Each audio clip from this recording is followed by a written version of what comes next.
very sweet and fragrant, and none may pass without my permission. Welcome back to Dark Corner's Physical Media Reviews. I wish the goblins would come and take you away. Right now. We're looking at a new 40th anniversary Blu-ray release of Jim Henson's Labyrinth. Also available as just the Steelbook and Standard Edition later this year. The film was cooked up in the back of a limo after a screening of The Dark Crystal by Henson and artist Brian Froud, whose designs gave the film its aesthetic and whose son, Toby, would play a key role. Well, he's a lively little chap. I think I'll call him Jareth. It's easy to dismiss Labyrinth as a watered-down Dark Crystal, Henson retreating to the comfort of cute family entertainment and comedy.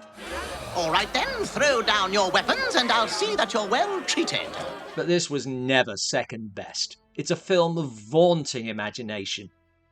A coming-of-age story that acknowledges the unfairness and irrationality of growing up. Play with your toys and your costumes. Forget about the baby. With characters who don't always do the right thing. Here. Hoggle! And, of course, You remind me of the babe. it is part of David Bowie's chameleonic gift to fit in everywhere, and he totally convinces as the Goblin King. And baby said, Casually interacting with his puppet co-stars. Also, for all its cuteness, and who didn't fall in love with Ludo, there is more than an edge of darkness.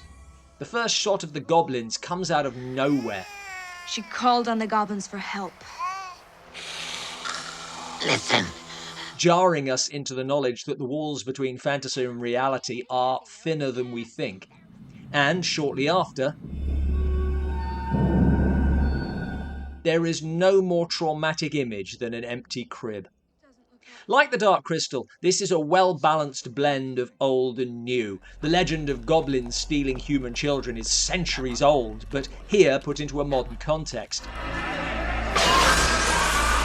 Likewise, we have the simple, I hesitate to use the word, but stunningly effective hand puppetry. What do you mean, help? We are helping. we're helping hands. Alongside early use of CGI. Can we also note that this is a film from the maker of the Muppets that counts Monty Python's Terry Jones amongst its writers, starring an Oscar-winning actress and one of the biggest names in popular music. Everything I've done for you. Also, Red Dwarf's Danny John Jules sang with the Fire Gang, and their dance is choreographed by Star Trek's Gates McFadden. There's an embarrassment of talent. Jim Henson's great skill was making puppets empathetic. Children on Sesame Street ignore the puppeteers and talk directly to the puppets because they know them, they're real. And it's the same in Labyrinth, perhaps especially if you saw it as a kid. I'm Hoggle. I know this is Shari Weisser under some incredible animatronics, but I believe in Hoggle. And if you can make an audience do that, they will follow you. You don't by any chance know the way through this labyrinth, do you? Oh, me? Nah, I'm just a worm. Quite a timeless cover, classic. These disposable dust jackets are good if a little wasteful. It is a fantastic poster design. 3-disc set, Blu-ray, 4K with Dolby Vision and a disc of extras. The booklet is a little sparse on words but lavishly illustrated. The picture of the baby surrounded by goblins was apparently the first piece of artwork that Froud created and bears a stunning resemblance to his then unconceived son. Incidentally, he met his wife, Toby's mother, on The Dark Crystal. Absolutely fabulous artwork. I love the behind-the-scenes pictures as well. They capture the fun of the film's making without detracting from the magic.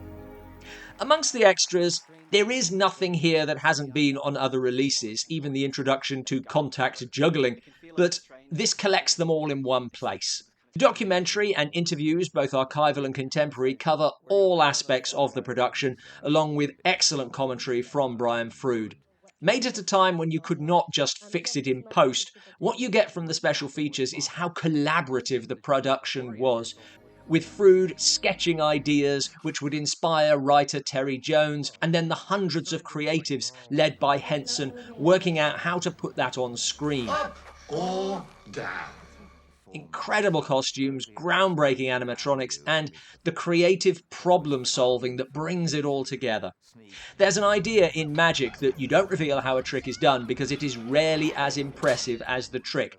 The special features put lie to that. Pulling back the veil to reveal the trick is far more complicated than you could possibly imagine. 22, 21, 20, 19, 18, 17, 16. And cut. That's a good one. Incidentally, far from being traumatised by his experiences, baby Toby has gone on to a successful career in puppetry, working on Del Toro's Pinocchio and design supervisor on Dark Crystal Age of Resistance. If she'd have kept on going down that way, she'd have gone straight to that castle. 25 years ago, I'd been writing a pantomime script with my friend Johnny, and as he was leaving, my flatmate Helen and I were just settling down to watch Labyrinth. I vividly remember Johnny standing there saying, "I just want to see the start."